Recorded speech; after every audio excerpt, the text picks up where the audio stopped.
I want to show you something that I thought was kind of neat. I was falling asleep one night, and this kind of came to me. And Leandro Hidalgo, my assistant, and I came up with this concept of a way to do it in Pro Tools. Now, I'm going to try and show it to you in such a way that it'll work on any DAW that you have. It'll even work with consoles. It'll work any way you want to use it. I'm going to show you two different ways. Now, don't be disappointed or don't get frustrated if you don't understand the signal path right away. It confused the hell out of me trying to figure it out, and then Leandro added another element to it that confused me even more. So I'll try and delineate these things as slowly as I can, but I think you're going to have to rewind a few times, and I promise you it'll be worth it. Okay? Now, what I was trying to do was take, you've seen me before, I showed you this on another Into the Lair, where I take a sound, I put some speakers in our live room here at Echo Bar, and then I set some microphones in front of the speakers. In this case, Mater put them about, in his words, 6.5 meters, which is 3.2 miles away from the speakers. And so what we're doing is we're letting the sound that we're sending to the speakers, in this case, Mike Rebel, one of my favorite rappers ever, working on a song by him called The Porch. So I wanted the sound of the room, and so that's simple. You just put a set of speakers out in the room, you send the sound you want to get the ambience from that room. Now you record the speakers. So what you're doing is you're trying not to record the original sound, just record the ambience of that sound in the room. Now here's Mike Rebel without any effects. Out here living like we all gone down. Okay, now let me see if I can explain this to you. Now we've got to get that sound to the speakers. So what we've done is we've taken Mike's signal, his recorded track, we're dumping it into bus 43 and 44. Now, so Mike's input is coming in here, and then the output of this is going to the speaker. So find a way on your DAW to get the track you want to have some ambience to the speaker. So that's all this first green track is doing. Now, once it comes out of the speaker, we've got to bring it back into our DAW. So we've got our mics going to mic pre's and all that sort of stuff, and we're bringing that back in here. So now, if we don't do much of anything else, I'm gonna mute this because I'm gonna show you this in a minute. If we don't do anything else, we get this. Out here living like we all gonna die tonight. Out here living. Now, the delay you're hearing, I'm doing this intentionally because I didn't want to overcomplicate things. Every DAW is different, and that delay is partly due to the fact that it's coming out a converter, coming back into a converter, and it's the inherent delay of going through all the process. Now, we could compensate for that any number of ways, and your DAW will have a way to do that. And if all else fails, you can duplicate the track, slide it forward, and then just take your signal off of that. Now, sometimes you can get some feedback. If you get feedback, don't be afraid to find the feedback and pull it down. Different levels will allow you to fill the space in the room. So a little bit of experimentation is advised here. Are you with me so far? Okay.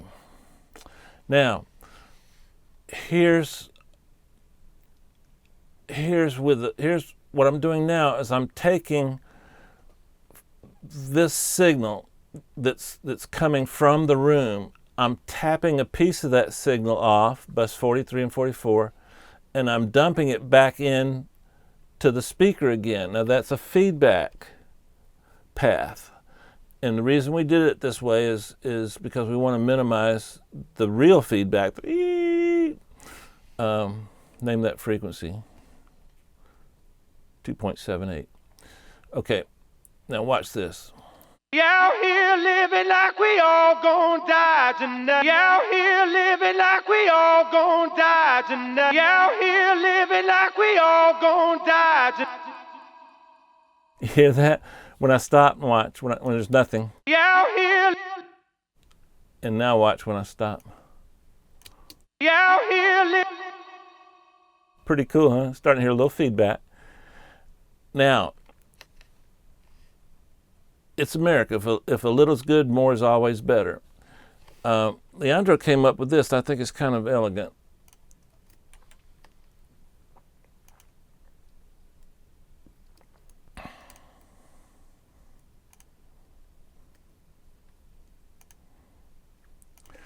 Okay, now bear with me.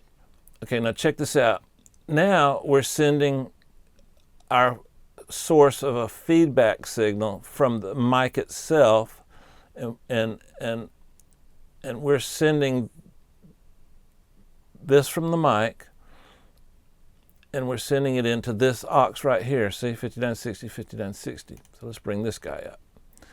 And what that allows us to do is it allows us to put different things in the feedback loop. So let's say we want a little more delay than what we're getting. So now we can put lo-fi on this feedback loop, and every time it goes through the loop, it degrades the signal a little bit. We can put all kinds of things on this feedback loop. I'm gonna go over it one more time so that you'll understand. So this is a little complicated, but it's kind of cool, so pay attention. Now we've got the same thing. Our signal is coming in here from the original track. Now in this case it's a vocal, but please try this on drums and guitars. And instead of the signal just going through the way we had it before, it comes out of the speaker, the microphones pick it up, and the microphone sends that information to my effects track.